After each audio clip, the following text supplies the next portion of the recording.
Wala akong intention na manakot. Yung sa akin, babala lang yon.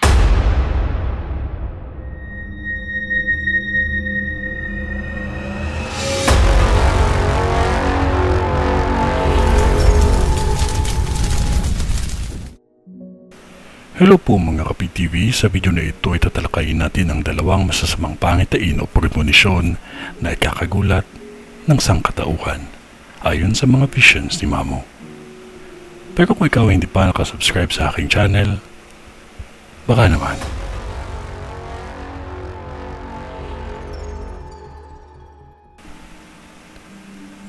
Nag-post ang isang sikat na psychic na si Mamo sa kanyang social media account tungkol sa mga pangitain na ipinakita sa kanya. Kilala si Mamo sa Pilipinas dahil sa kanyang mga nagkatotoong mga premonition. Si Mamo ay isang prophetic witch nang ibig sabihin ginagamit niya ito para makita ang mga mangyayari. Si Mamo din ay naitampok na sa kapuso mo Jessica Soho dahil sa kanyang tahasang mga pagbanggit ng mga mangyayari pa lamang. Pakinggan po natin. Pagsabog ng bulkan. Mayon, Taal, Bulusan, Kanlaon, Pinatubo, Hibok-hibok, Isarog. Ilan sa mga bulkan na pwedeng mag-alboruto ngayong 2025. Wala akong masabi na buwan dahil kung ipapost ko ngayong Marso, Abril, baka i-bash na naman ako.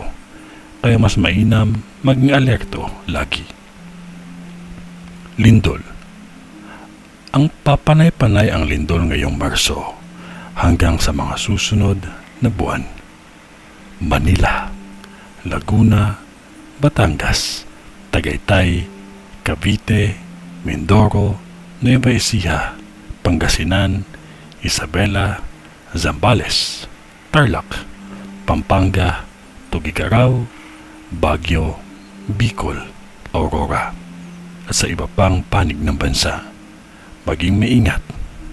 Pinakamalakas na lindol na mararanasan natin ay magnitude 7+. Sa ngalan ng Diyos Ama, ng Diyos Anak, at ng Diyos Espiritu Santo. Amen.